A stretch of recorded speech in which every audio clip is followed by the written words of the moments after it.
Togo Info, le Togo à votre portée. Nous avons, avec les collectivités terriennes dans la commune Ogu 2 et Ogu 4, nous sommes posé la question de savoir un projet qui est en cours lié à l'identification au patrimoine de l'État de plusieurs hectares de terres cultivables en termes d'expropriation. Et pour nous, nous sommes posé cette question de savoir pourquoi dans les années 84 et 87, les parents, les propriétaires terriens ont été expropriés de leurs terres et déplacés une fois déjà, et qu'en 2020, on puisse encore commencer à mettre encore sur le tapis ce même projet. Et donc on ne peut pas déplacer des gens deux fois de suite et qui ont été déjà recasés, qu'aujourd'hui on cherche encore à les recaser. Et nous rappelons que 12 000 hectares dans la commune Ogu 2, 8 000 hectares dans la commune Ogu 4, ça fait déjà plus de 20 000 hectares au-delà. Et toutes les collectivités, toutes les populations, toutes les personnes de cette communes ne vivent uniquement que de l'agriculture. Et prendre 20 000 hectares de ces populations, vous comprenez que c'est un conflit qui est en train de renaître et que les gens seront obligés de renvoyer d'autres personnes et avec des histoires qui naissent très bien et que nous maîtrisons très bien, et que demain ça va avoir un problème de conflit entre les populations, entre les personnes. Et donc ce serait plus à la paix au climat dans la commune. Vous n'êtes pas savoir que le projet de la faune de l'outil a fait plusieurs victimes. Et c'est le même projet que les gens sont en train de mener dans nos communes. C'est pourquoi nous nous sommes dit que nous puissions être aux côtés des populations, parce que nous, on est une organisation qui défend et protège les consommateurs, les propriétaires terriens, et nous sommes appelés à rester aux côtés des propriétaires terriens. Et c'est ce qui nous a amené ce matin à organiser cette conférence de presse.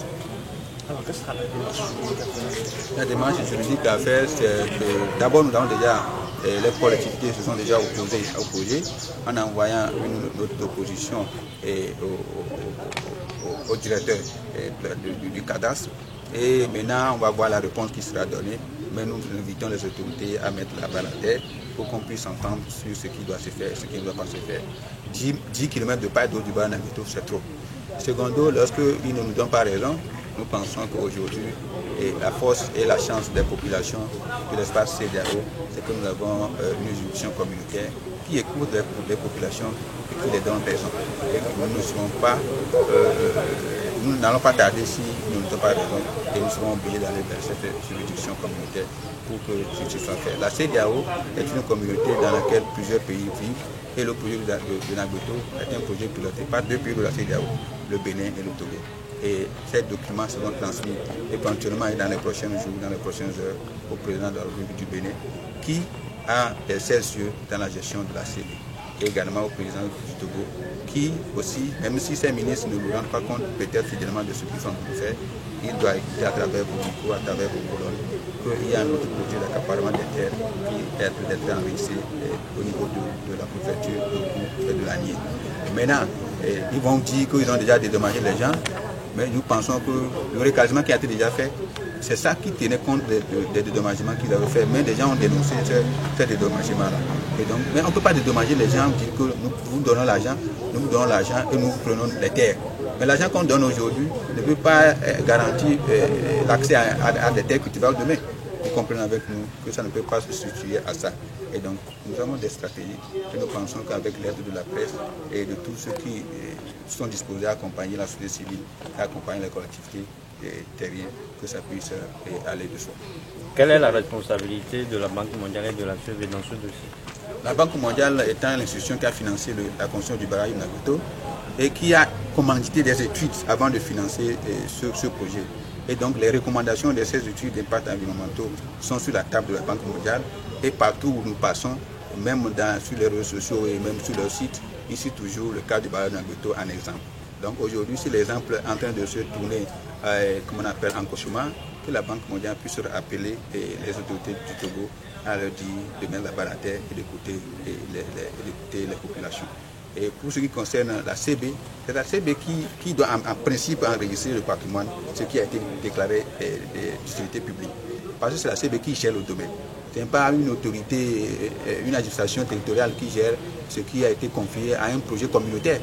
Le barrage de Nagbeto n'est pas un projet du Togo, mais c'est un projet communautaire. Si la CB ne prend pas ses responsabilités mais elle sera responsable aussi à devenir. Et tout ce qui va passer va advenir sur ce terrain.